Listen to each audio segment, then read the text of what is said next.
It's one of the most iconic devices ever made. The iPhone didn't just change phones, it changed us. But what you actually don't know is that two of the most critical minds behind the iPhone, the people who actually built the thing, never stood in the spotlight. This is their story. A story of obsession, resistance, innovation, and of a deep silence.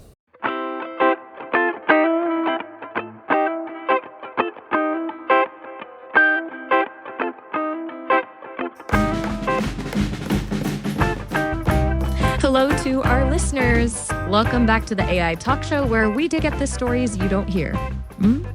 Yeah, today we have a fascinating story. It's the story behind the iPhone. So who really built the thing? Who are the people really doing the job in the backstage? Right, and it's easy to fall for that, isn't it? The charismatic leader gets all the credit. But like Tony Fadell, he was basically fighting for this thing, right?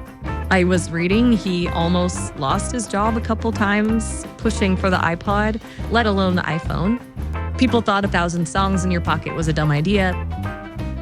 Yeah, this is crazy. Something that no one knows how this guy fought for it, and it got even so much resistance, even from the biggest boss on Apple. But let's start on the beginning. I'm talking about Tony Fadell. So he was not born in Silicon Valley. He grew up in Michigan. Did you know that? No way! Michigan, huh? That's not what I expected. I figured everyone in tech just materialized, fully formed in California. True. Anyway, I was reading that his dad was a super strict sales-focused guy, and Tony was always kind of curious. Like, he was taking things apart just to see how they worked, which, probably drove his dad nuts.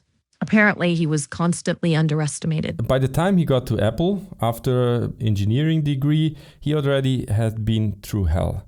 Because he already had collected many failures. And his biggest failure, which he had, was the smartphone collapse at the General Magic. That's a fascinating story in itself. Basically, a pre-iPhone smartphone attempt that crashed and burned. Sounds brutal. So he's already got that weight on his shoulders, all that experience with something failing spectacularly.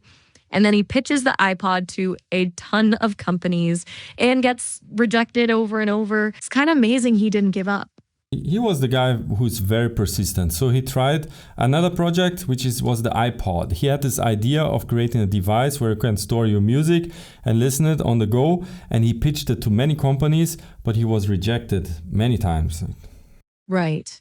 And a lot of those rejections stemmed from people thinking the hard drive was too big, too expensive. They couldn't see a market for 10,000 songs in your pocket. It felt excessive at the time. Plus, the established players were still clinging to CDs.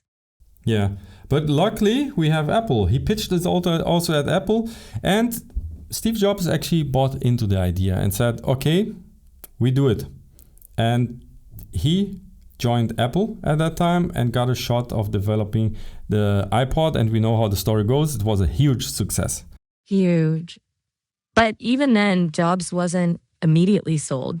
He initially envisioned something smaller, more limited.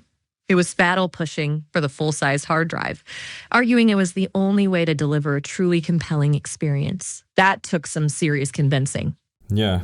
So you see how this internal dynamics of the company also works, strugglings and fighting and different clash of ideas.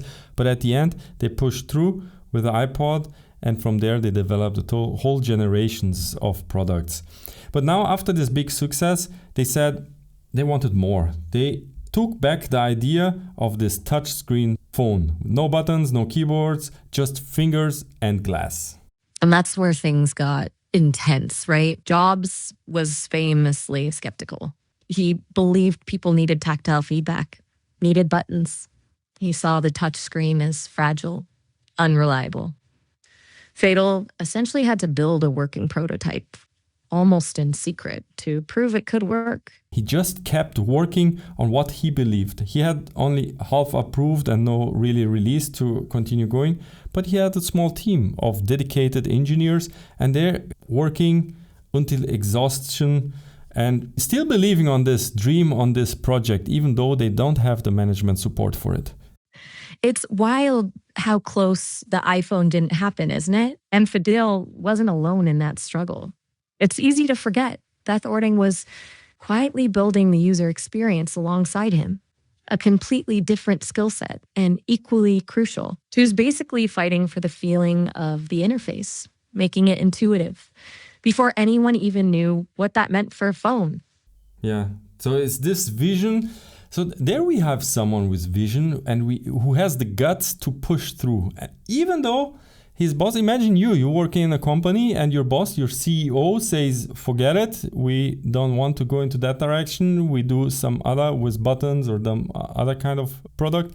And you keep pushing into what you believe, despite all the resistance, all the management saying to you, go the other direction. I think that's a kind of commitment which is difficult to believe. And he knew if he fails, he either would lose his job or, even worse, might lose his reputation. Exactly. And that risk wasn't lost on him. He was operating under immense pressure, almost in a rogue unit within Apple. It wasn't just his job on the line. It was his credibility. And that's where it gets really interesting because Ording was fighting her own battle, albeit a quieter one, focusing on making the interaction feel right. Yeah, right. He was on the other side of the company looking about the interface, on how could you interact with this kind of touch screen.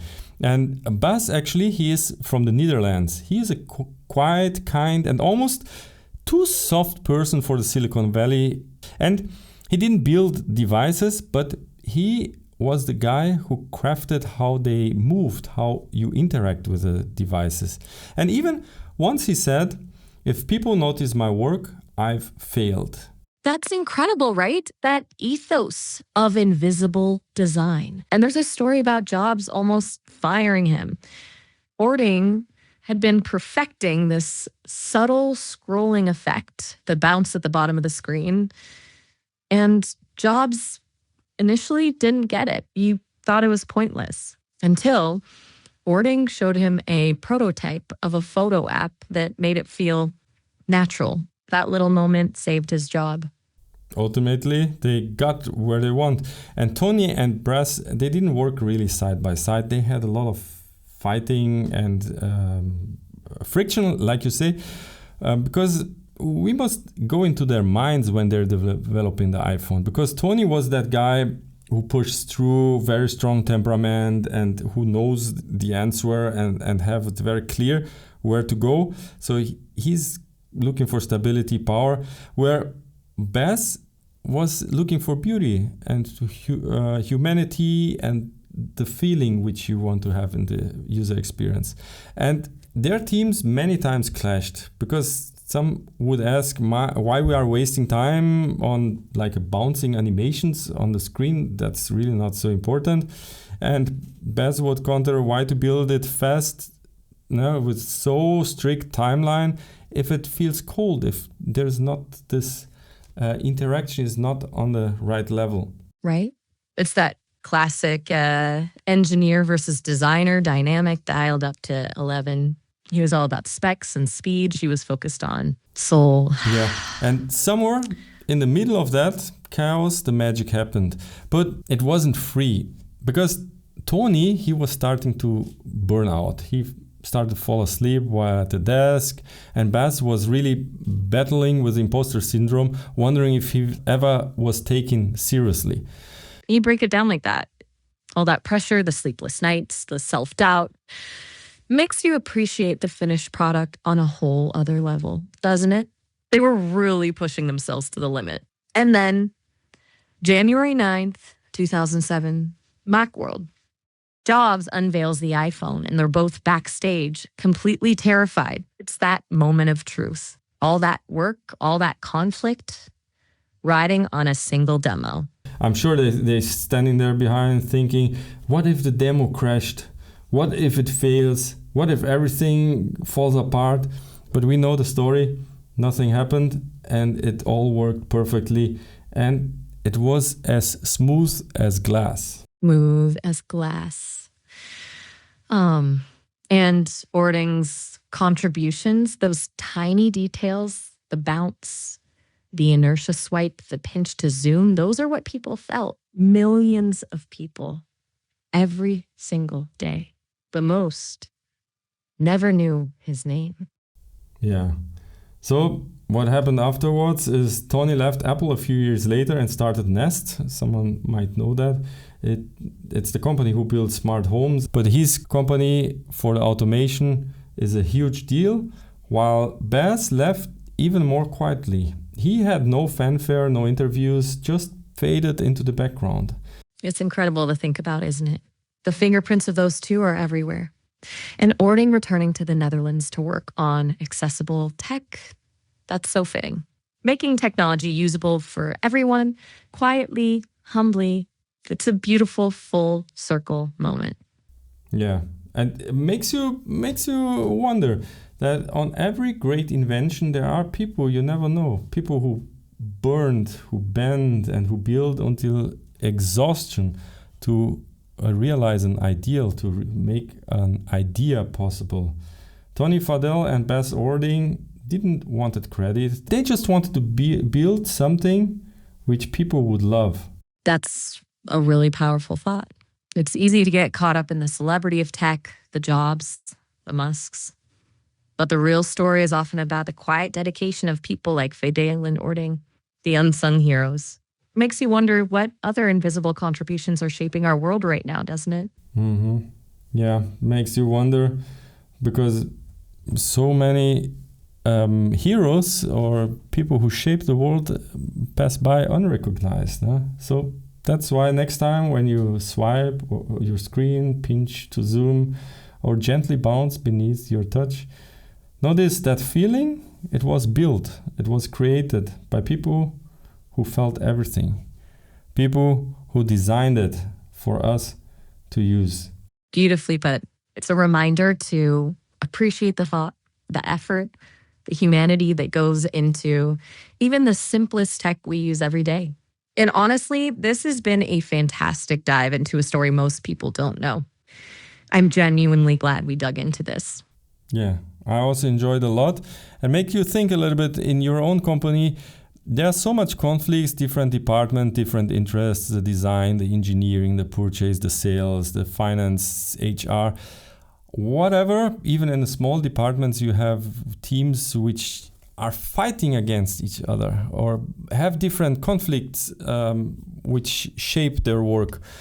But at the end, you see at Apple, they also had this strong conflict of interests. They had this strong diverging visions even, but they managed to push through. And I think even that this conflict of vision, this conflict of ideas on how something should be shaped, how something should be done, is exactly what made that iPhone so successful. Because you have the mixture of this hardware on high tech, on performance, on the very rational things, and you have the other side, which is a completely different area, which is for the design, the beauty, the elegance, the interaction, the softness. So, and these two have managed to put them in perfect harmony. So it's something for us to reflect how maybe a little bit of fight, a little bit of diverging interest and conflict might also help to get things done and to shape something truly innovative. That's such a valuable insight. It's almost counterintuitive, isn't it? We often try to avoid conflict to smooth things over, but maybe a little bit of healthy friction is essential for sparking true innovation. It's not about eliminating disagreements.